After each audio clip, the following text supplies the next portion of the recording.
listening out there. Hi, I'm Dennis Day, God of the Nerds. I am joined with my compatriot, Ace of Base. Ace of Base reporting in. Yeah, so hey, we don't have a name for our podcast yet because we couldn't decide on one. We had a short list, kind of shopped around, got it down to three names. Asked around a couple people, seeing what they liked, what they didn't like. Yep, and we have them in little pieces of paper in a hat, in a literal hat. Not literal like how the kids like to use it in a retarded fashion where it's not literal at all. I mean, there is an actual factual hat.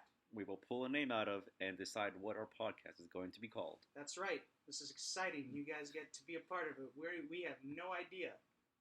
Just like you. If you want to know what the other names are, too bad. You'll never know. You will never know. All right, so Ace, want to do the honors? I will pick the name. Let's see. Let's give it a little twist and turn here. And I picked one. And what do we have? What are we going to be doomed with for the rest of our lives? We shall be called Please Don't Sue Us. We are the Please Don't Sue Us podcast. Welcome to the Please Don't Sue Us podcast. We are newly named. Newly, fresh out of the oven. First episode, first recording. Just christened. Yep. And so, to start things off, we want to give you a little introduction about us, who we are, where we come from. We're both from the Rio Grande Valley. Yep, Brownsville. Which, unless you're from there, you probably have no idea what the fuck that is. But if you do know, get out. Please, don't move here. We're in Austin, by the way. Yeah, don't move to Austin. There's plenty of other places to move to. Just, yeah. We can live here because, we came in with, actual job opportunities, and we were stable, and we got gainful employment. We didn't just come here and couch surf trying to find ourselves, which is how most people end up coming to Austin. There was a lot of trial and error, but eventually we found our place. Yep, we've known each other since high school. Not the beginning of high school, like somewhere midway. We actually high school. We don't remember when exactly we became friends. No. Hell, I don't even remember exactly how we became friends. I just know that he liked comics, I liked comics, and that's how it started, I guess. Yeah, beautiful relationship just bloomed from there. Yeah, I mean, who doesn't like comics? Like a daisy out of the concrete. But yeah, because I distinctly remember the first time I met you, I was like, I want to kick this guy's ass. I had that effect on people for some reason. And I'm the nicest guy you could ever meet anyway, so... if you're wondering, if I ever sound like an asshole on this podcast, I learned it all from him. Well, it's hard to fight nature. That it is. So, yes, we found similar interests in pretty much everything. Comics, movies, television shows, music. Video games. The animus. The animus, of course. Animes, which, those things kind of go congruent. You have to understand, the only thing that's bigger to Valley people than, say, high school football, Ultimo Taco, and getting pregnant, or going across the border to Matamoros, getting drunk over there, is anime.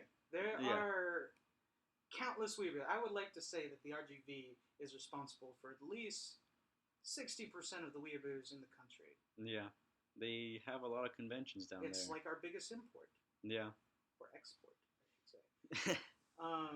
Yes, so, I mean, Jesus, anyone from Mexico, probably, if you were to ask them what their favorite cartoon was, they'd tell you Dragon Ball Z. Yeah, I mean, that's kind of like how everybody had over there, and, it was Dragon Ball Z.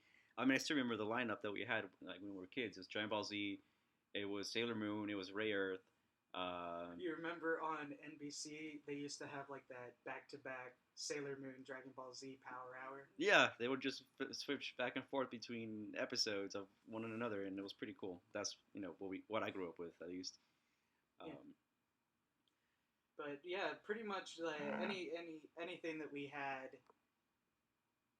discussed, we kind of had the same ideas on, and we ended up meeting another guy, which we'll be bringing in every once in a while. You hear him on the show, Doctor No. He is our go-to anime specialist. He watches the stuff pretty much daily On a religious level. on a religious level. I mean, I have yet to see him go a day without watching an anime. Just anything. He'll rewatch stuff that he's already seen before just so he can have a little bit of anime in his life. Yeah, I mean, I like anime almost as much as the Nest guy, I guess. But I mean, I watch a lot of things. So He's Korean. He comes from a Korean family and he wants to be Japanese. I would say that it's just like he wants it in there.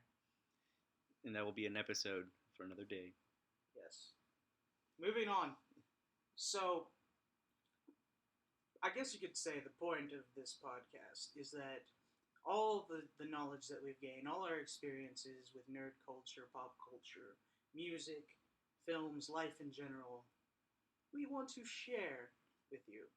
We want to Enlighten give from you. our bounty of experience. Help you And think outside the circle, the also, box, the shape. yeah, and also to kind of combat, certain group think trends that have been going on where people just kind of tend to jump on bandwagons for no fucking reason at all. Too many bandwagons. Yeah. See, I guess if you want to say any expertise other than the things we've experienced our entire lives, is that I went to school for film and video production. I got my BA in 2010 and came to Austin looking for some work. Did a little bit of freelance, ended up finding gainful employment as a manager at a local bakery. But it's cool because there's a lot of creative people in that bakery. I work with a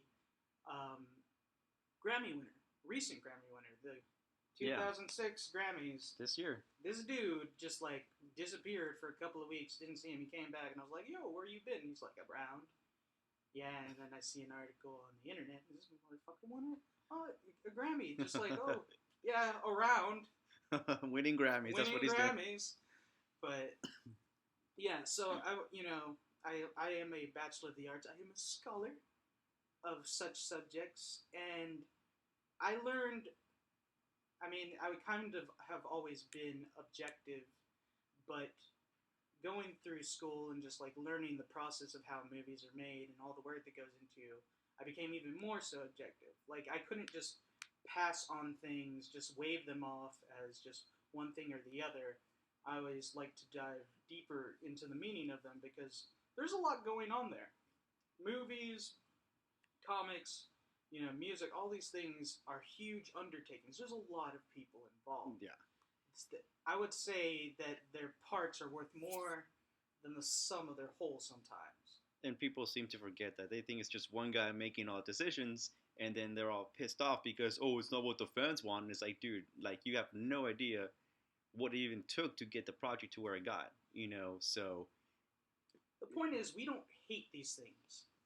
It seems like there's a lot of people that claim to be like critics or just like fans of these of the fandom of the culture, and yet they seem so driven by hate. Like they love to hate these things rather than getting any actual joy from them.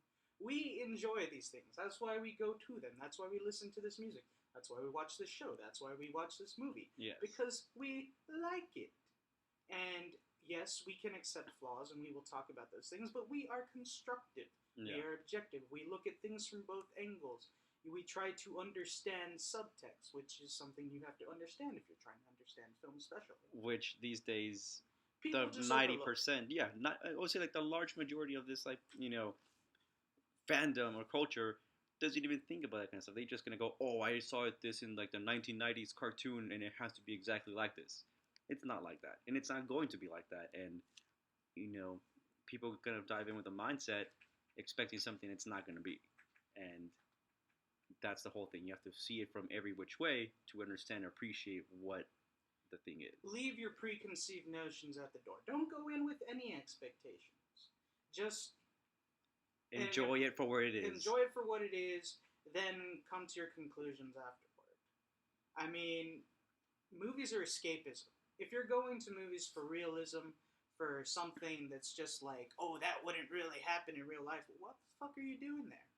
Yeah, you have to go in with a sense of wonder in there. So, yeah, content-wise of this podcast, we want to discuss things, especially movies, music, anime, all these different things, and deconstruct them, kind of give an alternate take on the cynical criticism that seems to be the norm nowadays. Yeah. Unless you're a Marvel movie. Well, it'll be more of that conversation we have. We'll be talking about everything: Marvel movies, DC movies, video games, trailers. I mean, pretty much anything anybody has a reason to bitch about because they feel they just want to bitch at something. We'll be talking about it. And we also want to open you guys to some new experience. Maybe like things that you don't know about, we can expose you to, add it to your repertoire of things that you listen to or watch. Because there's a lot of stuff out there. There's a lot of untapped potential in these genres, in these, forms of media that a lot of people just aren't doing because they don't want to get outside their comfort zone. No. We have seen a lot. I mean, I'm sitting next to just I would say half of my movie collection. And it's pretty big. It's a pretty big collection. And it's pretty varied too. I have quite a few films. And they've all been watched multiple times. A lot. Yeah. A lot. I mean, so some of the stuff here that we discussed, you guys will see, and some of it you probably haven't. If you haven't, I hope you like it. Anything that we bring up, we will discuss things similar to it, so that if you don't have a clear understanding of what it is, we can kind of suggest to you things that are similar to it, so you have a better idea. Mm-hmm. One such example: Game of Thrones. People love Game of Thrones. Yeah. Well, there's a little-known series in the mainstream called Berserk. This is a manga and anime series from Japan. Yeah. Let me see if I can pronounce his name right. Kentaro Miura, I think, is the way to pronounce his name. The creator. And this guy, if you thought Game of Thrones was brutal, this guy, George R.R. Martin, wishes he was Miura. I mean, dark fantasy, adult themes, just like ridiculous action, fantastical elements. It's got it all. Tragic stories. I mean, if there was ever a tragic warrior story, this is it. I mean, he is the definition of a Byronic hero. If you don't know what a Byronic hero is, Wikipedia that shit. The internet is your friend. The internet is your friend. But I mean, a lot of people don't know about this, but it just seems like if you like Game of Thrones, you will really love this series, but a lot of these people don't know. I've asked some people that have seen Game of Thrones if they have ever heard of Berserk before, and they're like, what the fuck's that? I'm just like, damn, dude. You're missing out. Yep. So we don't want you to miss out. We want you to be in our circle. We want you to be one of us. And I just heard the dog whine right now. Yes, that is my dog, Calypso. She gets uppity. She's a Jack Russell Terrier. Not the smartest one Not around. the smartest dog. She was a street dog. She spent 2 years on the streets, running with the wrong crowd, picking up them drugs. Yep. Doing God knows what. Crack dog. Crack dog. But she's with me now, so she's living a much better life. Yes, you can even say she's spoiled. Incredibly. I give her peanut butter almost every time I see her. Yeah, that's the reason why she won't listen to you. You're trying to bring her over to your side. Right. Because she hates you. No. She can sense the fear. There is no fear. But, anywho. But, I mean, to just kind of shortcut it for y'all, I mean, we'll be talking about that kind of stuff. Movies, manga, anime, video games, the kind of stuff that makes us the nerd culture, quote unquote, kind of deal. So Content-wise, um, I guess technically we're not safe for work, considering there'll be cursing. the cursing, There'll be a lot of cursing. the vernacular that we tend to use. But I mean, it could be safe for work depending on what your work environment is. Yeah. I mean, if your work ain't got no problem with words like shit, cunt, asshole, Motherfucker, jing jang. motherfucker, cock goblin, Then this is the podcast for you. yes, yes, feel free to blast this shit throughout the halls of your workplace. Yes. Otherwise, then yes, we are not safe for work. Now, this is something that we've been actually talking about doing for the longest time. Usually, our conversations are going to be what this podcast will be all like. The same stuff that we talk about on a regular basis is something we'll be sharing now. Yes, and you have to understand where we come from. We are a very complicated group of people. Our friends, Dr. No that will be coming in here, who has no spine. Actually, he does have a spine. He has too much spine. That's the problem. His bones are fusing together. It's bonitis. He's got bonitis. Yeah. He is turning into a turtle. Yeah. But we've known each other for so long. We can say some pretty heinous shit to each other, and it won't affect us one way or the other because we just know each other so well. We know when we're being serious and when we mean absolutely nothing by it. We're just, talking shit. And who knows? Maybe we'll cross some new lines. Yeah, this is the thing. Just like don't. Anything that we say is not directed to any one group. This is really just from our own personal experiences. I mean, I swear to God, we're not really assholes. We just sound like it because that's just how we are. I mean, I have what people refer to as grumpy cat face, I suppose. And that's not exaggerating. Anybody who meets this guy says, we all know each other. They'll be like, "Hey man, what's going on with this guy? Like, is he always mad? Like, what's going on? Is he upset? What do we do?" It's like, no man, that's just his face. That's just my face. Apparently, I look like I am pissed off all the time. I don't know. I can't see my own face. Resting bitch face, man. Apparently so. Apparently so. But yes, when people meet me, they either just think that I am going to murder them in their sleep or just weird. Yeah. Just weird. I mean, it's not true. It's just that most of these people tend to meet me under stressful situations where I cannot be as I am being right now. Happy-go-lucky. Happy-go-lucky, able to express myself with, words inside my vast vocabulary that under more stressful situations would be reduced to, using fuck in almost every word of a sentence. Right. Fuck you, you fucking fucker. Exactly. But then again, there's always reason to be pissed off around this guy. Yes. So just fuck you. Fuck you. You know it's true. Whatever, man. You've burned so many bridges, man. I don't even know how you can get around town. We have rivers. I don't know how you can get over with how many bridges you've burned. Oh, they've all happened for terrible, terrible reasons. Burn enough bridges, you end up shit creek. I just built my own bridge. I got sticks. I got rope. And you set that one on fire. But yeah, so that's all they. We're not trying to piss anyone off in general. If we say something that seems out of color, we're saying it because we know each other. We come from a pretty vast background.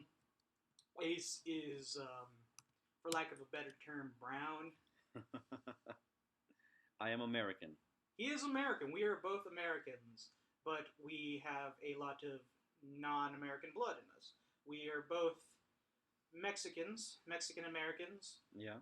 He's just like 20 shades darker than I am because my dad was whiter than a bucket of bleach. But my mom was from Michoacan, and she was already fair-skinned as it was, so I didn't really have much chance of, coming out any shade brighter than translucent. True. But that's the whole thing. A lot of people don't believe me. It's because I have my dad's last name, Day. But his original name, or so the story goes, was going to be Juan Carlos. Yes, before I was born, my parents chose the name Juan Carlos as my birth name, and they had Dennis Neal as a backup In case he was white. in case I was white. And I turned out white, so Dennis Neal it was. And but I still keep Juan Carlos. That's whenever I put my name on something, I always put Juan Carlos in parentheses. See, and also an interesting thing is that, when he was still in high school, he would not share his middle name. It was always this mystery with him. It was like, hey man, what's your middle name? You It's like, made it a mystery. because you wouldn't tell anyone. You added this mystique to it, like a kid with their parents' gun, man. I wasn't trying to keep it hidden or nothing. I just didn't use it because I didn't feel the need to use it. Two names is enough. You don't need three. You made it complicated. I asked, what's the N stand for? You're like, I don't know. I Guess. didn't say I didn't know. I just said it's just like guess. I just wanted to see if you could guess. And that's the game. That's how the game started. I had to guess like forever. It was a game. It wasn't anything. I was just trying to see if you could guess. The fact that it drove you crazy, that's hilarious. And then he did the same with everyone else. Anyone else who wanted to know his name was like, oh, guess. I had to be fair. Oh. Would you rather I told everyone else and didn't tell you? No, that would have been terrible. Exactly. But equality. Just cut out the middleman. He should have been equality, motherfucker. You just cut out the middleman and be like, it's Neil. All right, cool. Time saved. Because people spelled it wrong all the time, too. That's one of the reasons why I didn't get it, because they always spelled it wrong. Anyway, if I tell you to spell Neil, I am guessing in your head you're going to spell it like Neil Armstrong, which is Neil. That's not how my name is spelled. It's Neil, Neal. Yep. Neil. Dennis Neil Day. Mm-hmm. D-Day. D-D. D-D. Yep. Well, I don't have a middle name, so there's that. No. Ace is just Ace. It's just Ace. That's not his real name. But I've been called that long enough. He's been called that for so long. It's just I can't call him by his real name. In fact, if I try calling him by his real name, it just sounds unnatural. It does. I mean, I've been going by that name for almost 15 years now. Yeah, and I had so many nicknames in high school. None of them I attributed to myself, mind you. Just people just kept throwing names. I mean, they especially took my last name being Day. I mean, I think probably the most common one I heard was Dennis Knight. Dennis Knight, yeah. Or just like any day of the week, just like, what's up, Monday? Because it's Monday. Yeah. Yeah, that kind of shit. Or Doomsday. Yeah, Doomsday. General Scar. Because I have a massive scar on my arm. That's a story for another day. Sorry, kids. It's a story as old as time. Yes. Dennis Zizzle. I've never heard that one. I have them written down on my notebook because every single time someone said something new, I wrote them down. But it was just a lot. But none of them really stuck. Yeah. Just D-Day was probably the most common. Because, whatever, there's historical significance there. D-Day. Because I love being associated with, like, one of the most terrible battles in history. Just great, It fits your personality, though. Yes, all those people being blown up on a beach. You watch the opening scene of Saving Private Ryan and you think of me. Yep. That's Dennis right there. That's me. I'm a minefield. Yeah. Well, my nickname came from one of my ex-girlfriend's moms who didn't know how to pronounce my name. So just started calling me Ace. And it stuck from then on. I actually did not know that. Well, there you go. Story shared. I'm glad that you shared it for this. That we have it on the record. We do. Your Honor, I plead the fifth. Too late. But, so, yes, some of the things we may say might sound racially insensitive, but they're not. Like I said, you have to understand where we come from. Like, some of these things are things we experience in our own families.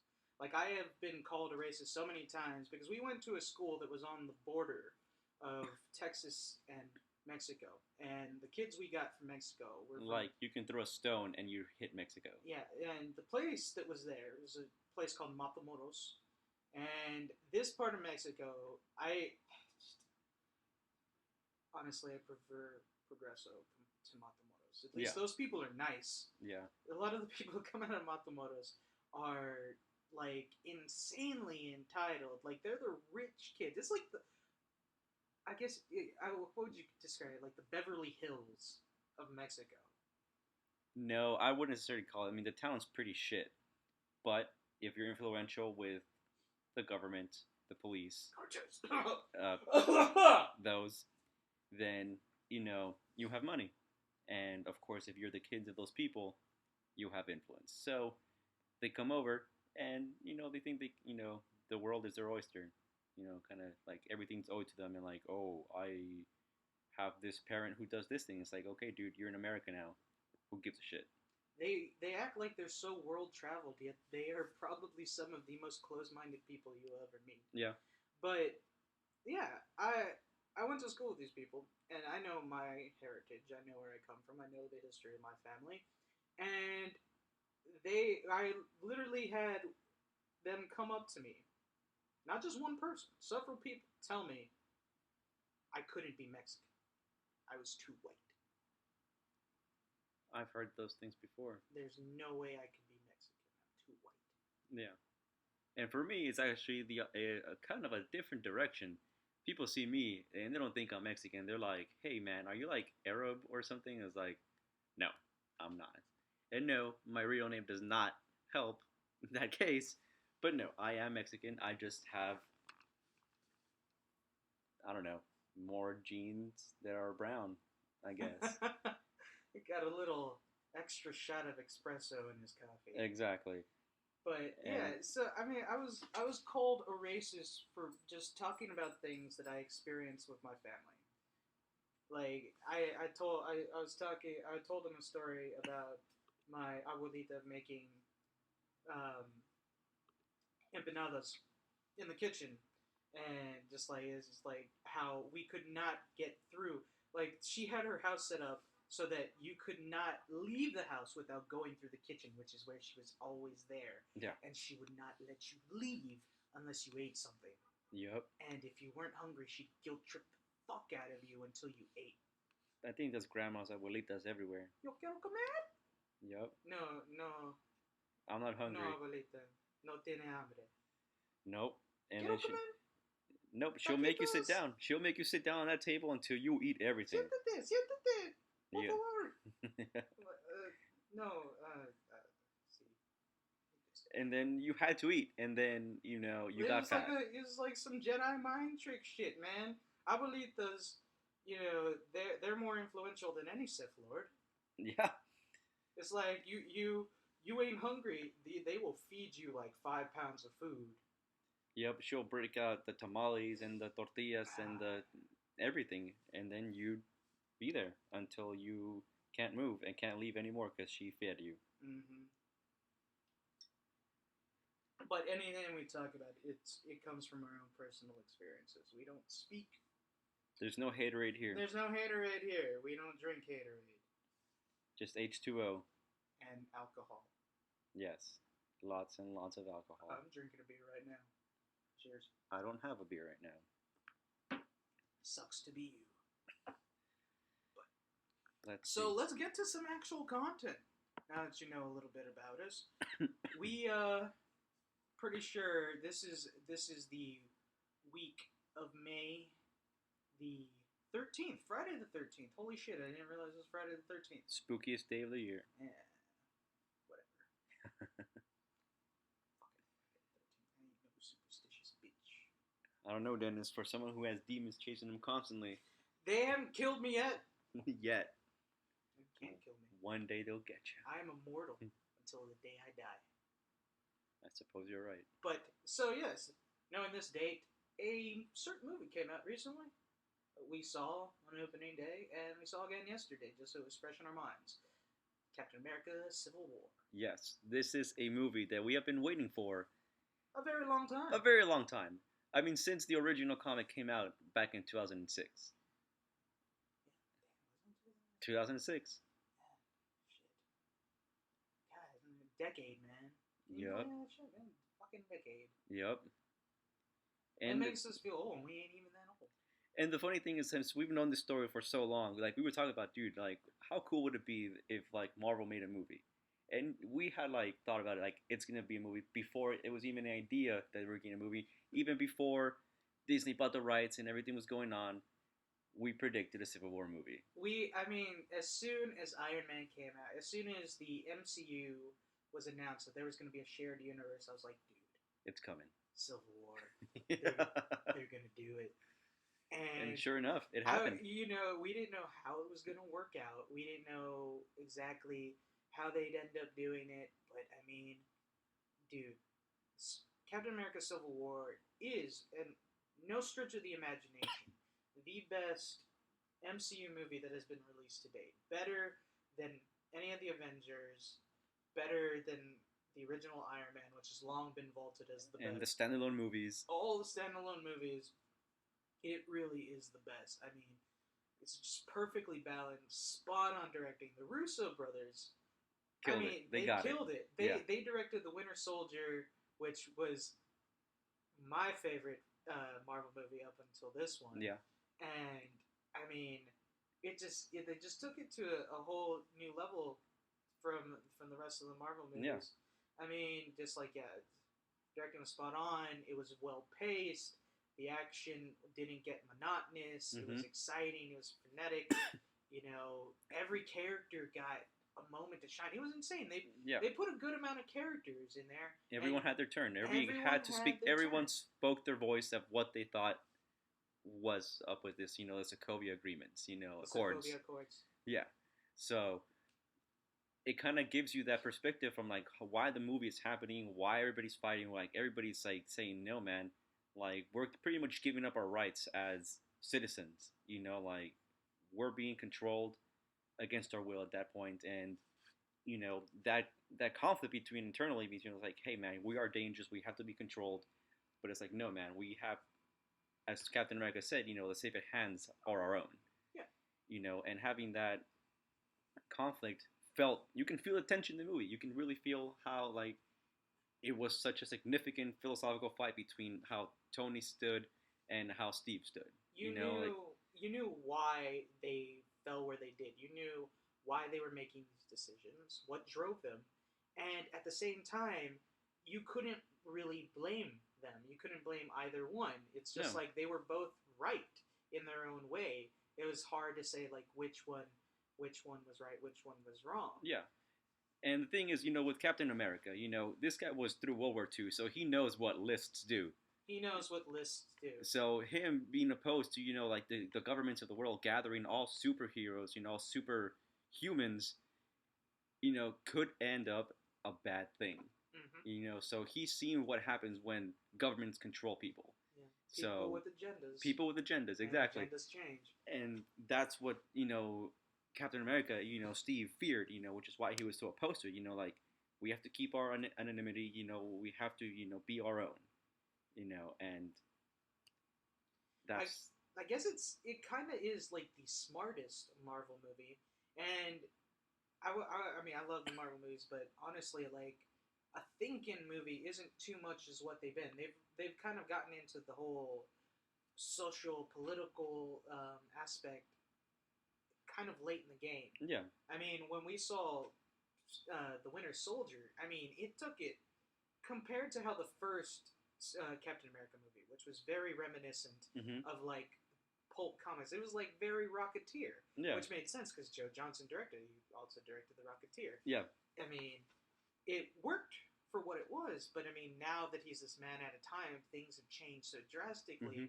They put in this espionage, this kind of like Tom Clancy type. It felt like I was watching, a Jack Ryan movie. Yeah. With superpowers instead of a comic book movie. Super training. It felt like it was more palpable. It felt more legit as a film rather than just a movie. And I mean, he wasn't really avenging at that point. He was an agent of S.H.I.E.L.D. He was just trying to find his place in a new world that he didn't know. Yeah. And they kind of just continue that trend. And like I said, the Russo brothers just surprised the shit out of him because, I mean, up until they directed The Winter Soldier, the majority of their work has been comedies. I Hmm. mean, great comedies like Arrested Development, Yeah. but I mean, comedies. It's just like you don't see that coming. Yeah. You don't expect them to be able to get A in serious kind of this like. kind of serious into this kind of depth. But I mean, comedy is hard. A lot of people forget that because there's a lot of truth in comedy. That's what makes it funny. You Hmm. find it funny because it's true, Yeah. and you have to be able to direct people very well to get comedy. It doesn't have to be silly. So comedy directors, I mean, they can surprise you. The Russo brothers are really good. I look forward to what they're going to do in the Infinity War. Oh yeah. Oh man, It's gonna be good. as how, well balanced as this one was with all the characters. When I heard about how many characters they were planning on having to have, at least like 20 plus characters in Yeah. Infinity War.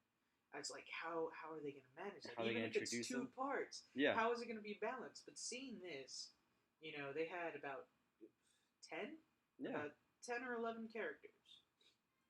Yeah. Because there was obviously it was Hawkeye, it was Black Widow, War Machine, Falcon, um, Ant Man, Ant Man, Scarlet Witch, Scarlet Witch, Vision, Iron Man, Captain, and Black Panther, Black Panther, and then Spider Man. and then Spider Oh Man. my God! I like seriously. You can't even understand how excited we were. Like that. This is why we wanted Sony to make a deal.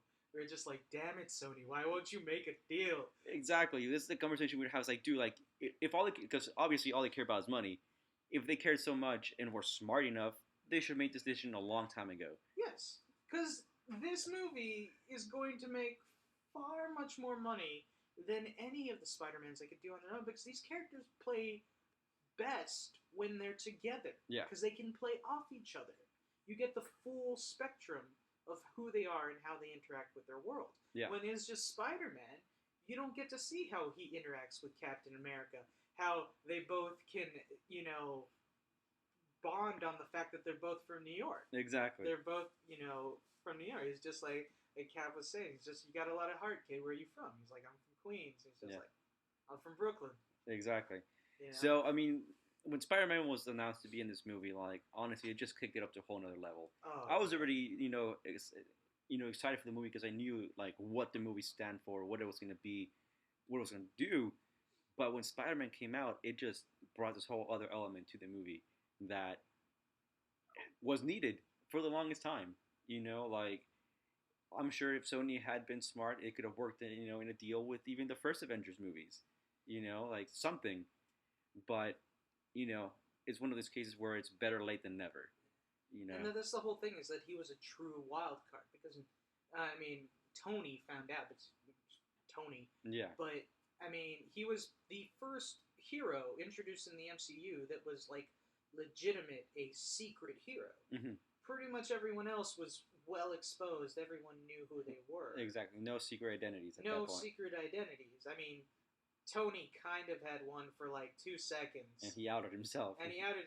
But it was, I mean, it was kind of open and like people didn't really want to say it. Mm-hmm.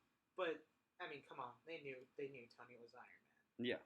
He's wearing all of Tony Stark's tech. Him and Tony are never around at the same time. Yeah. And it just made it easier for him. Just like, you know what, I'm Iron Man. Whatever. Yeah, easier done. Easier that way. Boom, out the door.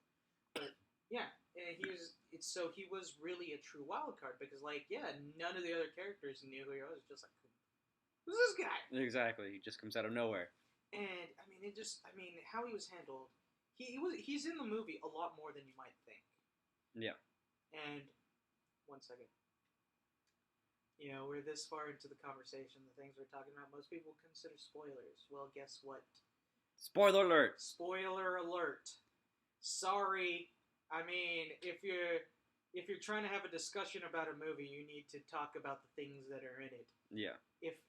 Why would you go looking for a discussion about a movie that you haven't seen? Exactly. How about you just watch the movie? Pause the podcast. Make your own mind. I mean, well, it's too late now. You're too far in it. Yeah. I mean, you've gone too far. Yeah. You've reached the point of no return. Go watch it right now. before we spoil too much. All right, Yeah. just press the pause button. Go watch it. All right. Come back. Thank you. All right. Okay. So yeah, Spider-Man's in it a lot more than you think he is. I Mm-hmm. mean, I thought that he'd kind of just be like there for the fight, but no, he actually had a whole introduction where Tony meets him Mm-hmm. at his house, meets Aunt May. Yeah. Tom Holland. I mean, holy crap, dude! He is like the quintessential Spider-Man, like the Stan Lee, Steve Ditko Spider-Man. Yeah. I mean, just dorky. I mean, smart, but just like unsure of himself, unsure of his powers. Yeah. Just like, yeah, I mean, down to earth. He's an actual kid. Like Yeah. Tom Holland is an actual teenager, and he's Yeah. playing a teenager. They actually got a real teenager to play a teenager, Exactly. and it just added to that whole thing because It brought the character. It it brought felt up who genuine. Spider-Man was. Yes. Yeah, because it just like they should have a kid playing the kid. He's a kid, Yeah. and he just plays it perfectly. That whole conversation he had with Tony, just talking about What he wanted to do. what he wanted to do, why he did. I mean, he didn't say the whole with great power comes great responsibility, but he used no subtlety. That's one of the things that I actually enjoyed is they actually weren't afraid to use subtlety in the movie instead of like hitting you over the head with shit. You don't see Ben, Uncle Ben die again. No. Thank Seen God. it enough Jesus, times. we've Jesus. seen it enough times. I mean, Jesus Christ, how many times is gonna die? As much as Bruce Wayne's parents. Exact. Oh my God. Yeah. They die a There's lot. enough intros already. It's been around long enough. We know who dies. So. He alludes to it in a poignant way, and I mean, oh my God, Marissa Tomei as Aunt Bay. Aunt May. Aunt Bay. I'm sure you want her as your bae. Oh yeah. Totally. Yeah. But I mean, it was funny because our friend, another guy who'll be on the show every once in a while, Peggy Mike. Yeah. His one and only complaint. The first thing he said after he came out of the movie is just like one thing. It's good, but not made too hot. It's like what? He's just like that's your complaining that not made too hot. He's like it's wrong. But it's so right. It's so right. He doesn't want to be attracted to Aunt May because when you read the comics, Aunt May over time was pretty much portrayed as like this fragile old grandma. She was more Peter's grandma than his aunt. I mean, his parents weren't that old. He was a kid. He was 15. His parents weren't that old. Yeah. She wasn't that old.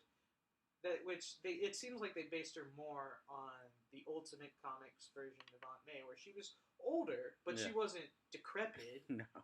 Yeah, Miss May. That's a good Aunt May. Just kept thinking about her and the wrestler.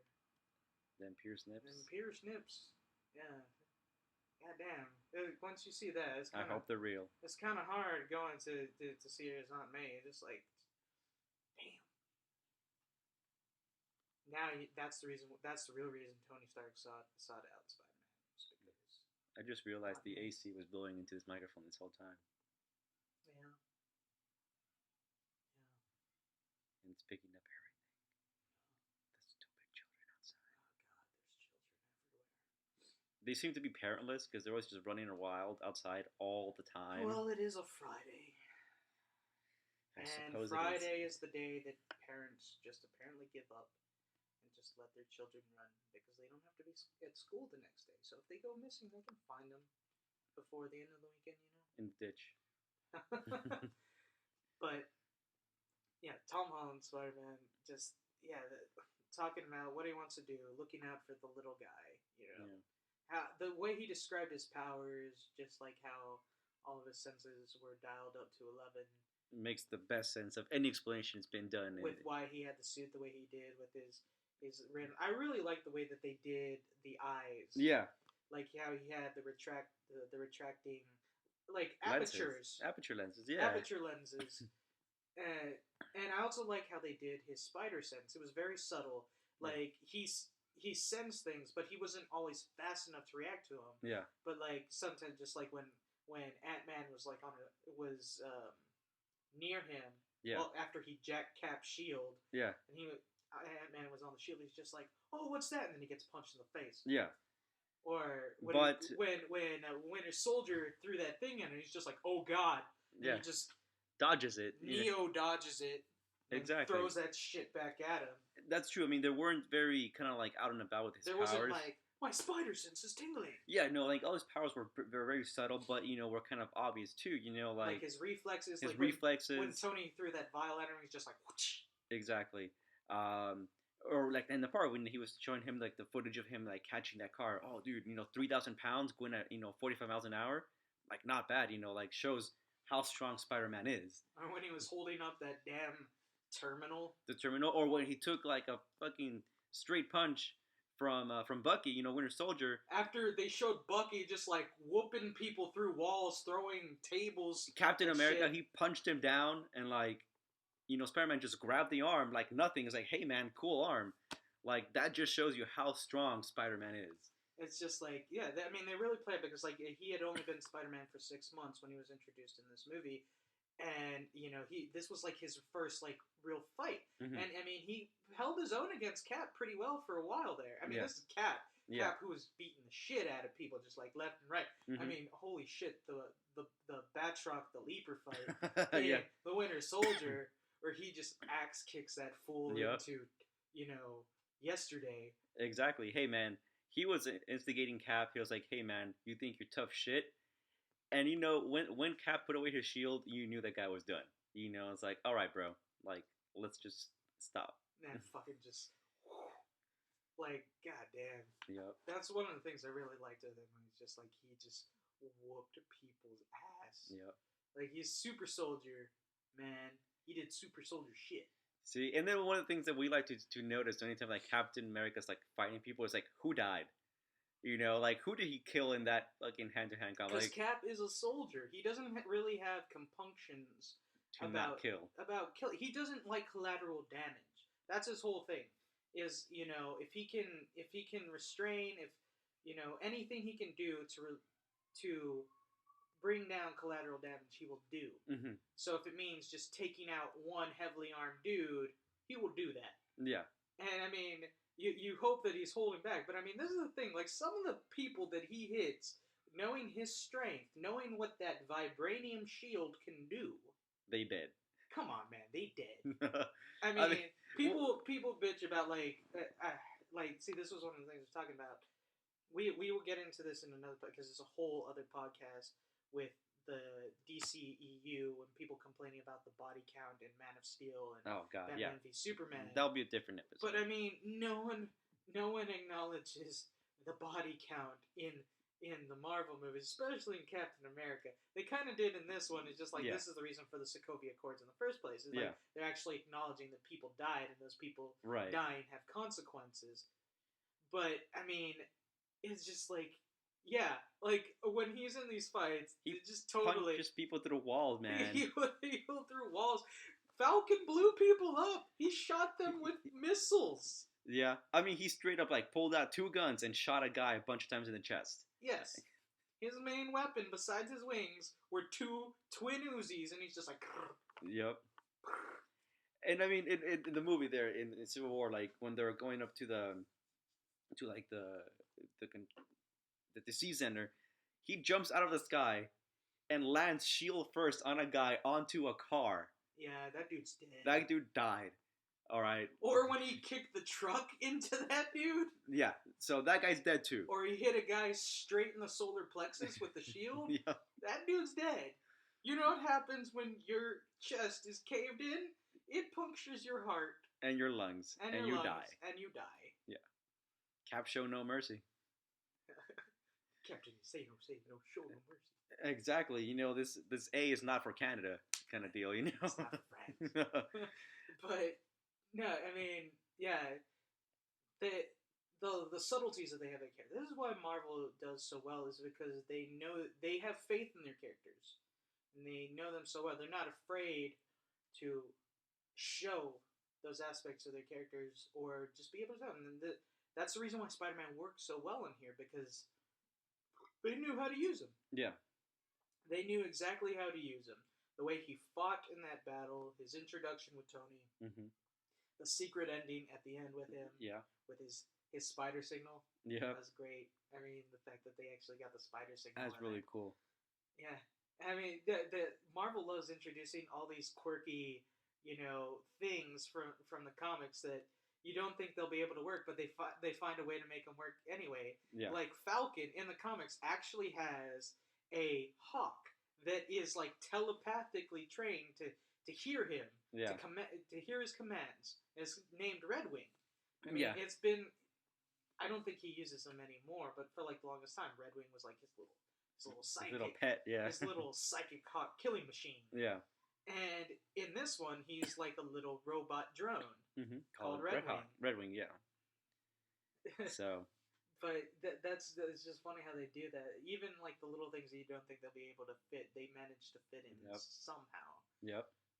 I mean, one of the most common ones in the old comics we'd see, and actually I ran into this one online too, was with Hawkeye and Ant-Man.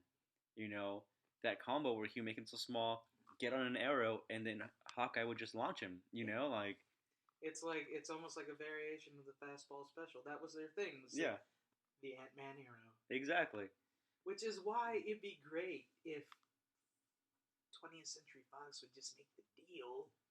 I mean, they can keep it's just like the same deal that Sony did. Mm-hmm. Same deal that Universal was smart enough to make a long time ago with the Hulk. Yeah. Where Marvel can use the Hulk and they just reap money from that. They don't even have to do anything. They didn't even have to do anything. It's like, they okay, made money off of the Avengers movies just because they're just like, you can have Hulk. Just give us this much money. Just give us this much money. There you go. There you go. Easy. They made as much, and that was $1 billion movie. They made about as much profit off of that movie as they would have making their own movie without having to spend any production. They would probably have to make 2 Hulk movies to make that much money. Yeah. Maybe more. Maybe even more. Exactly. So. But it's just because this is how the characters work. 20th Century Fox is trying to make like this extended X-Men universe with the success of Deadpool. Now they're not afraid to do rated R films. Oh my god! Even though they were low, they were undercutting Deadpool as they went. Like $7 million were cut from the budget at the last minute. Yeah. I mean, they're like, oh, we're doing it, but we're just reducing as much risk as possible as we go. Yeah. And just imagine how much more they could have done with the movie if they actually had faith in it. And now that it did so well, they're like, oh, yes. Have all the money for Deadpool 2. All the money for Deadpool 2. But it's just like, come on, man. Yeah. It's just like, if you really want these movies to do well, I mean, honestly, it's just, you need to let them work together. That's the reason why they work. That's the reason why some of these characters are almost a century old, is because they work well together, and that's what makes them last. Exactly.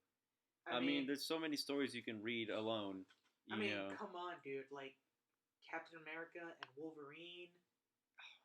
That'd be so great. Because, I mean, the kind of stuff they could talk about with the wars. Yep. How they're kind of both basically immortal. Mm-hmm. I mean, just all kinds of stuff. I mean, they're all variations of the Weapon X program anyway, so... Fastball special with Hulk and Wolverine. Yep. Oh my god, Spider-Man and Deadpool. Oh, dude. Can you imagine? That'd be so great. Like, just like... That'd be so great. Spider-Man trying to get away from Deadpool. Deadpool just following him around, getting annoying. Dude. There's so much. There's so much potential. There's so much stuff, and they're trying to expand the cosmic elements of the Marvel universe, and the mystic side now with Doctor Strange. Doctor Strange. Oh my god, yes. Doctor Strange is gonna be great. We will talk about that when it comes out. When we know more about it. Yeah. We have more shows to do. Plenty more shows. But yes, Civil War, 5 stars. Very much so. 5 stars. You haven't seen it? Go see it. Go see it twice. We always try to say these movies at least twice because there's so many nuances, so many Easter eggs in there. It's like the first time you watch it, you're just so overexposed to just be like, oh, this is happening. Yep. Oh my god, this is happening. Exactly. Like you're just so overwhelmed with everything happening. Especially when it's a movie you've been waiting for like 10 years. You don't catch everything because you're trying so hard to catch everything. Exactly. You actually miss things. So you go watch it a second time. You already know what to expect, and then when something new comes in, introduced, like we were talking about T'Challa's vibranium ring. Yeah. He didn't catch that the first time, and just like Mm-hmm. when he intercepted Bucky's arm, you could see How it vibrate. stopped. It was vibrating. It was actually fucking with Bucky's arm. Yeah, the resonance was kind of like yeah. Yeah. And oh my god, Chadwick Boseman as T'Challa was fantastic. spot on. I mean, he doesn't need an origin movie now. Like, this was his origin, and it did so well. It's like, he does not need an origin movie, which makes me wonder what the fuck are they gonna do with the Black Panther when it comes out. Hey man, like I said, my theory is that he's gonna have to fight Claw. As he said. Introduced Claw. So the that guy, master of sound. Yeah, that guy hasn't learned his lesson. He's gonna go back to Wakanda. He's gonna try and steal more vibranium. He's gonna get a fucking sound wave arm. Woo! Exactly. So I mean, we don't know. We'll see. Yeah. But who knows? Maybe they'll show a little bit of like the background of the Black Panther, like his dad, like T'Chaka. T'Chaka was the Black Panther before him. Yeah. And so that'd be interesting to see. But yes, so go see Civil War. If you haven't seen it already. And if you haven't read the comics, read those too. Read those too. It's not necessary, but there are some elements. Pretty much, some of the most important elements of the movie are brought from the trailers. Just like the catalyst for the war is different, but kind of the same at the same time. Yeah. Just like their philosophical differences. The art on the comic series is fantastic too. I mean, I always read the comics. They're not they're not necessary for the movies because the movies are never going to be direct adaptations of the comics. But you have a new appreciation for these movies when you understand where they come from. There's a lot of visual imagery in these movies that is taken straight from the comics. Yeah. I mean, comics is what they started out with. You wouldn't be getting these kick-ass movies if it weren't for the comics. Exactly. So appreciate the comics. Right. Love the comics. Yeah, and of course you'll see, if you read the comics, or you haven't read the comics, obviously you already know that the reason for the Registration Act will be different than movies that was in the comic, but still explosion involved. It's still explosion involved. It's still, part of collateral damage. Innocent bystanders dying as a result of, superpowered humans. So it's there. It's there. Kind of the straw that broke the camel's back. Yeah. Can't be because of a Skrull invasion like it was in the comics. No. 20th century Fox. It's a bitch. Skrulls. Yeah.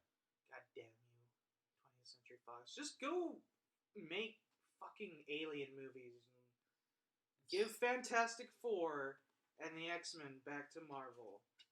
And do some good to the world. Please. Just please. I mean, you probably don't fucking care. Which is cool, but I have a microphone and I'm gonna say please. Please. If not, then fuck you. Yeah. Whatever. Fuck you. Well, I don't know. What else have we covered? Let me see here. Other movie news. The Assassin's Creed trailer dropped. Yes, that also came out, and already people got things to bitch about. It's amazing how much people can bitch about something when they've only seen less than 3 minutes worth of footage. Exactly. Like the first thing, I mean, he saw the trailer before I did, and he's like, yeah, people are bitching about the Animus. And it's like, dude, what the hell do you people, or these people, have to bitch about? With literally in every single game, the Animus has looked different and worked differently every single time. So, what's to say this new version of the Animus isn't better? And I personally, I like what they did with the Animus in the movie. They made it like this whole, like an insane Oculus Rift. Like he actually has a stabilizer arm that keeps him, because he does all the things when he's immersed in the memories. He's actually moving. He's actually moving. He's physically doing these things. And so basically, this arm keeps him from running into walls and shit. And it makes sense because, like we were talking about, how Desmond learned to do all the things the assassin. He learned all the assassin skills by reliving the memories. Right. But if he was like Matrix style in a chair. in a chair, he wouldn't gain the muscle memory. Right. Because he's not actually doing the action. Exactly. It would be like you dreaming you were a kung fu master and then tried to do that shit when you woke up. It ain't gonna happen. It ain't gonna happen. In this one, he's actually doing these things, so it makes sense that he'll actually learn to do them in real life because he's actually doing them. And then, of course, another important thing to it is this is a motion movie. Yes. It would make sense that in the movie the guy is inside this huge room, moving around within the memories, as opposed to a gamer sitting down in his chair at home, and the character in the game is in a chair sitting down living the memories. Yes, it's much more dynamic. You have to understand that not everything translates perfectly to screen. And sometimes, that's a bad thing. Sometimes it's a good thing. It just depends on how they do it. Not every adaptation is correct. Not every adaptation is wrong. But, the whole thing with the Animus has been different in every game. Mm-hmm. So why wouldn't it be different in the movie? Exactly. But, from what I've seen so far, it looks pretty good. Yeah. We got to see more, but there's a lot of the elements of the game. You see the leap of faith. Hell, there's even a scene where it looks like he's about to do a takedown. Exactly. Like from above air. And you see other assassins too. You see probably gonna see what the order is and everything. We're gonna get to see what's part of the Spanish Inquisition. Yeah, because no one expects the Spanish Inquisition. Exactly. We've seen already so many storylines within it. So it's actually pretty cool. They're not using one of the games. They're just doing another historical era within Assassin's Creed. Yeah. So I like that as well. But we'll see more once more trailers come out. We can't really, speak for it or just from what I've seen with the Animus and all that. I don't think Michael Fassbender. Michael Fassbender. He's pretty much good in everything he does. Yeah. It's amazing. Him as what was his name in The Man from U.N.C.L.E.? No. In Prometheus, he was the robot. Oh, right. I forget his name. But as the robot in Prometheus, he was just amazing. Like how much he was actually a robot. You think it's funny, like you don't have to be a great actor to be a robot. Sometimes you actually do, because there's a lot of subtleties that you have to have involved to make it believable that you're a robot and not like a person pretending to be a robot. Like there's the scene where he's bringing the doctors in from that storm, and he's attached to a cable and they're being pulled in, and he's just like perfectly immobile. Like their limbs are flapping everywhere in the wind, and he's just standing on nothing, being pulled in by this cable. He's just exactly. He didn't move a muscle, and that's the physicality necessary for that too. His name was David. David, yeah. I thought I knew it was something biblical. Yeah. But yeah, as David in Prometheus, he was good. Just like his dramatic stuff too. Steve McQueen, Shame, if you haven't seen that movie. Yeah. He's really good in that one. Magneto, young Magneto. Yeah. He's great. Yeah. Yeah. So, I have faith in the actor. I don't know who's directing it. I need to look that up. But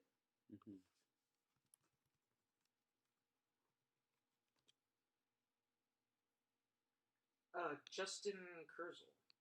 I'm not familiar with his work. Let's see, what has he done? He's from Australia. He's known for Macbeth, Showdown, The Turning.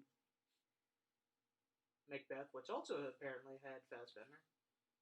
The Siege. No, it's not out yet. It looks like a lot of dramatic stuff. Yeah. The Babadook. Oh, the Babadook. Yeah. That horror movie. Yeah. The one that Peggy Mike was going on and on about. Yeah. Oh, he got a special thanks. That's what they... Oh, that's what it was.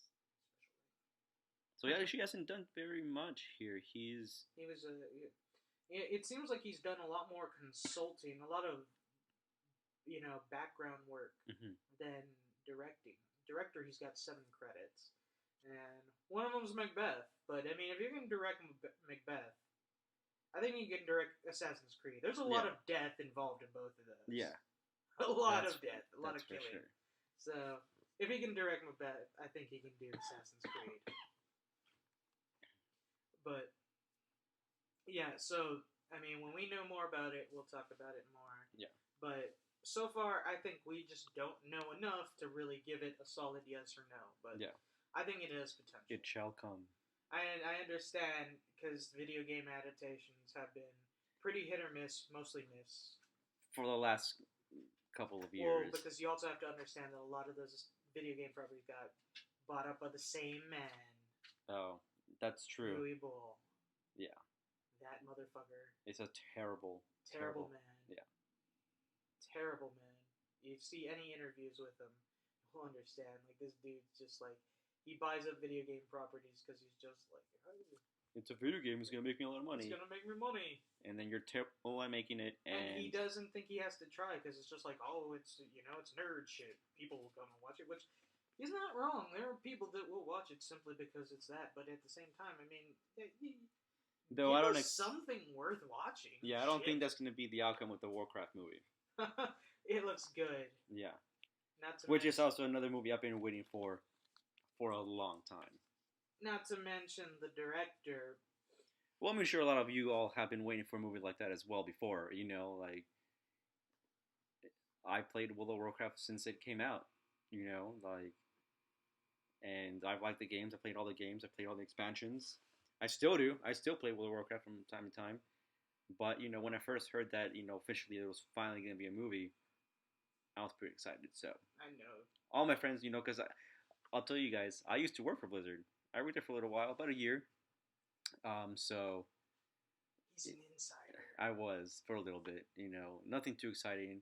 But I was there for a year. It was pretty cool. I liked working there. A lot of cool stuff. Got to see a lot of cool stuff. I got to pretty much test almost any of the games that before they came out. So that was a fun job. Didn't pay him enough, though. But it didn't. No, it was it didn't pay the bills. Yeah, I was gonna say before you people said bitch, you'd be like, oh, you gotta dream at Blizzard. Why would you quit that? That's a great job. It's just like swag, free swag. Don't pay the bills. Doesn't pay the bills. No. And when you don't have freaking hot water because you can't afford the heating bill. Yep. The struggle is real. And you're eating ramen every night. Having free playtime on World of Warcraft doesn't mean much. No, not really. And especially also if you don't have familial backup to pay your stuff. Because we're adults. That's what happens. Yeah. If you want to indulge, you got to pay the piper. Yep. So that job ended, and I mean the struggle was real for a while. I had pretty shitty jobs for quite a while after that. And then you got another good job at Apple. And a couple of years later, I'm at Apple now, and I've been at Apple for 2.5 years now, so not bad. So that's his expertise, in case you were wondering. Yeah. He's got his Blizzard and techie cred with Apple. Yeah, I'm the tech kind of guy here, so it's his job to make sure we sound glorious. Yes, and though obviously this being the first episode, it won't be our best. There'll be a little trial and error. But eventually, we'll sound like a professional recording studio, and we want to have an actual theme song instead of the Godzilla theme that I use as an intro. We'll make something. We'll come up with something, but that just seemed. We gotta make a logo now. Yeah. So. That just seemed like a good intro to go in right there. Yeah. But I don't know. I think we've covered everything we're going to cover today. Just one more thing I did want to talk about is music-wise. It seems like we have had this kind of mini renaissance this year of 90s bands. 90s bands coming back from the dead. It's just like cicadas popping out the ground, man. Exactly. We got Radiohead, we got Red Hot Chili Peppers, and Blink-182 all coming out with new albums. In the same year. I think Radiohead just came out. Their album just came out. It's on iTunes already. Yeah. Yeah. I mean, just like, holy crap, just like, what, did they all just like get together and just like, it's time? Well, I mean, considering signal, considering that we've lost a lot of artists this year. Oh man, we needed a musical win. Yeah. So Oh god, dude. Bowie and Prince. It's like guys just like I'm having this rock show. yeah, I'm exactly, taking Bowie and Prince. Y'all don't deserve them. exactly. It's too much, man. And then yeah, what from the Beastie Boys? He died recently too. Yep, Damn. that's good. That was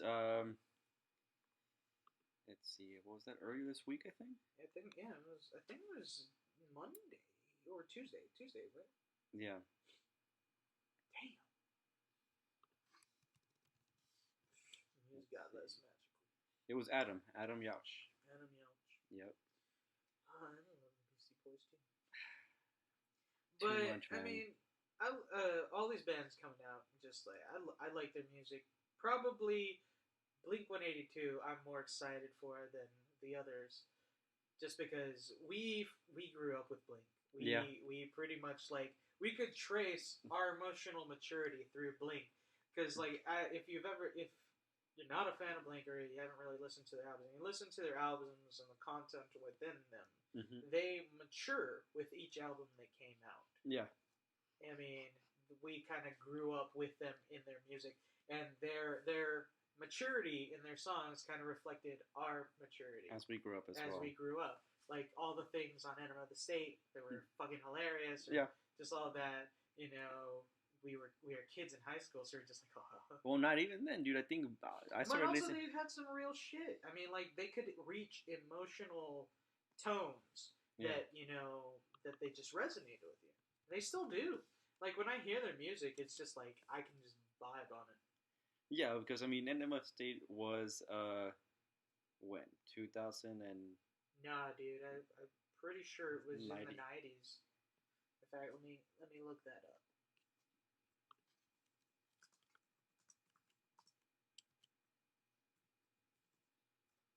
99. Yep, Yeah. So yeah, almost a 2000. So because I was still in elementary school when it came out. middle school. No, I was not like, middle school. '99 wasn't middle school. do you count? Do you count sixth grade as middle school? Well, I only count seventh and eighth grade as middle school. yeah, seventh and eighth grade. Yeah, '99 wasn't middle school. I was in eighth grade. It was two. No, you weren't. Yeah, because I didn't go to St. Joe for. Unless you got skipped ahead like 2 years and then failed 2 years. No, Dude. because I remember I was like still at Incarnate Word, and I was still in sixth grade when it was the year 2000. was it? Maybe I'm Because counting. I remember all the Y2K shit. Oh yeah. I remember. Okay, then maybe it was. Yeah, I don't remember. I just know it was a long time ago. But yeah, Enema of the State was great. I mean, what's my age again? All the Small Things. Hey man, Adam song. listening to the same album for 16 years, you know. I mean, I can listen to all of their albums back to back to back now. I'm just like, I like pretty much all the songs. Like when you have time to just mull over songs that you didn't like before, Mm-hmm. you end up like it's kind of weird how that works. Like anytime I get a new album, there's some that you'll immediately pick on. Their new single that just came out, "Bored to Death." Yeah. Immediately when I heard it, I was just like, oh man, I like this Yeah. because it's got a lot of like their classical rhythm in there, but Yeah. it's still kind of in their new. It feels very much like their self-titled album that came out after "Take Off Your Pants and Jacket." Yeah. Just kind of, and their self-titled album was so different from what they had done before. Even their non-studio albums like the Cheshire Cat and Dude Ranch. Exactly. And I mean, yeah, just like like I like this single that just came out, "Bored to Death," and I want to hear more. And then when you hear it, you hear that one, and you kind of want like the other ones to be like that, and they're not. And it takes you a little bit to pick and choose which are the ones that you like, and then eventually you'll end up liking ones more than the ones that you initially did. And I think that's pretty cool that music works. So yeah, I'm pretty excited for the new album. And we're trying to get tickets to their show. For the tour. I mean, they're going to be near us in. Actually, they're going to be here for the X Games, but we decided to avoid the insanity of the X Games and just try to go straight to the show at the Hmm. AT&T Center in San Antonio in July, which hopefully we can get tickets for.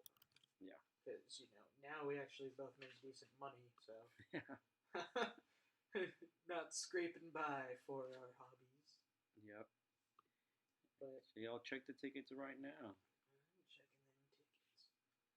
But yeah, Blink 182, probably one of my top bands, just because of my familiarity with the songs, just like how I just kind of grew up with them. Not that long ago, we actually had a discussion about like if you could only listen to 5 bands for the rest of your life, but you had access to all of their musical library, all their recordings, which 5 would you listen to? And Blink 182 was in there, but I also had Queen, Muse,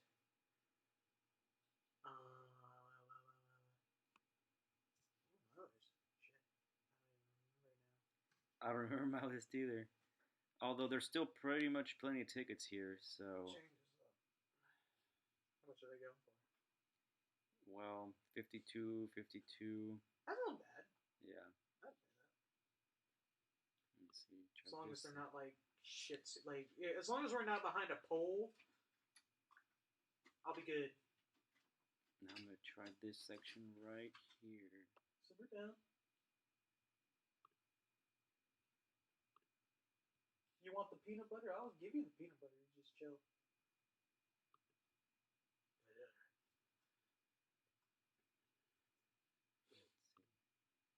All right, we'll look at the tickets while not podcasting.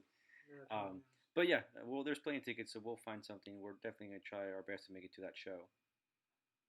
yeah, that we will certainly do. And so we want to wrap this up. This is something. This is a little wrap up thing. Is we live in Austin. We've said this before. Yeah, Austin's a very weird place. been here for 6 years. That's the name of the game. Keep Austin weird, and it really is. I mean, you'll see some shit, especially with our jobs too. You'll see some more shit. Maybe me more than you because I tend to be in the city a lot, Yeah, and I work very odd hours yeah. from like 3 a.m. to noon. Unfortunately, I'm stuck behind a desk, so But we see some weird stuff. We experience some weird. So we kind of want to share it with you people that do not know Austin or not from here. And Ace, would you like to go first? Do you have anything in mind? uh, well, yeah. I mean, it's not really a long story, but it's something that happened to me a while back. Um, I was downtown Sixth Street, iconic kind of drinking street here for Austin people, tourists and whatnot. I forget at what bar I was at, but I was just there, minding my own business, ordering my drink, where this like almost middle aged woman comes up to me, sniffs me, and says, "Hey, you smell really good." But this lady was like plastered, like she was like slurring her words, swaying, and I don't know, man. It was just weird, and I was like, yeah, thank you. And then I just like move a little, and she just comes over, it's like, and she does it again, like she forgot or something. I don't know. Maybe It's she like did. maybe she did. I don't know. But then she's like sniffed me again. It's like, hey man, you smell really good. It was like, thank you. Time to go, because she was not very good looking. Yeah, no, it was kind of gross. Um, so yeah, that's kind of my weird thing happened. Um, there'll be other stories in the future, but that's what I can think of right now. That's a good. Mine that reminded me is similar to that. This was when our buddy Peggy Mike came up to Austin, not for the first time, but like this was kind of more uh, business oriented. We call him Peggy Mike because he has a prosthetic leg. One of his legs is prosthetic from the shin downward, Yeah, and he came up for he came up for his leg doctor, and because he's getting a new prosthetic built, and we basically just showed him out of the town. There's this place that I've gone a few times. It's a bar here in Austin called Egos. It's a fairly small bar, and they do karaoke live karaoke every night. See, this is one thing that you have to understand. Ego's is not a karaoke bar, but they It's do a karaoke every night. it's a bar that has karaoke. It pretty much just took over. It won the Austin Chronicles best karaoke Yeah. in Austin, and it really is. It's like there's a lot of energy there. It's really good, but you the, it's so popular. You have to get there at like 8:39 to get a spot on the song list. Cause like we showed up at like 9:30, and I was one of the like I think there were 10 people after me, and then it was over at the end of the night. So we got there at 9:30, and I didn't go on until 1:30 in the morning. And the song I chose was "Doing Time" by Sublime. Mm-hmm. Sublime was one of my other bands. Yeah. Because I love Sublime. And I love that song especially. Has it has a deep meaning with me. Mm-hmm. Just leave it at that. But so while I was singing this, there's this chick that was in the crowd, and the only way I can describe her is she looked like a female version of Where's Waldo. Yeah, that's true. She was wearing jeans, she had sneakers, she had this red and white striped shirt, black hair, and glasses. The only thing she was missing was the hat. And what do you call it? We knew she was drunk from before because like when we were singing Queen with like some other people, Bohemian Rhapsody, she just comes up to us and like singing with us, and then she flips us off, and then she walked away.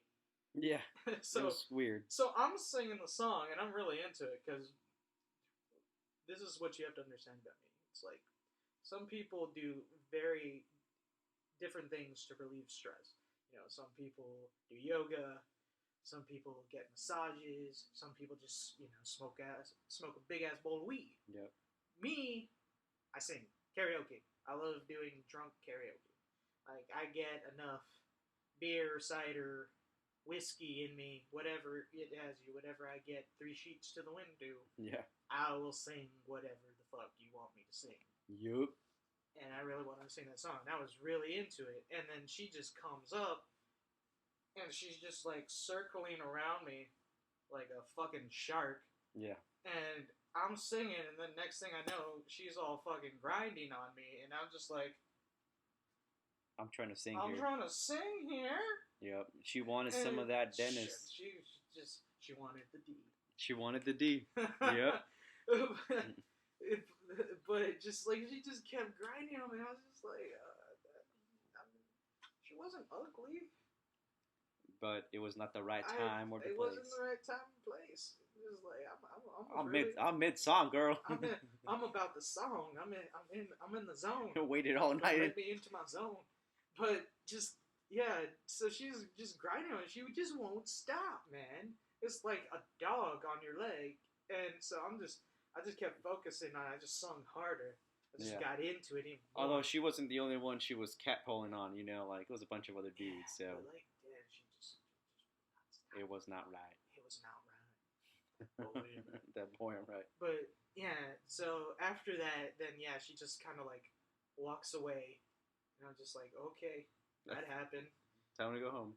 Just capitalized on the fact that earlier that night a blonde lady just like came up behind me and grabbed my ass, just like both cheeks, both hands, just really got in there. I was just like, hey. She got a good feel. She got a grasp. Kung Fu grip. And then she just walked away, and I had no idea how to take that situation just because I did not have the full access to my mental facilities because I was extremely inebriated. But I just thought it was hilarious that this cougar just come up to me and get a whole handful of my ass. And just with no fear of repercussions. Just going to town. And I was just like, okay, just another night in Austin. And we will have more stories for that. And more content. More things to talk about in the future. Yeah, buddy. Yep. So, for Please Don't Sue Us, podcast number 1, this is Dennis Day. And this is Ace, And this is Ace. signing off. Later.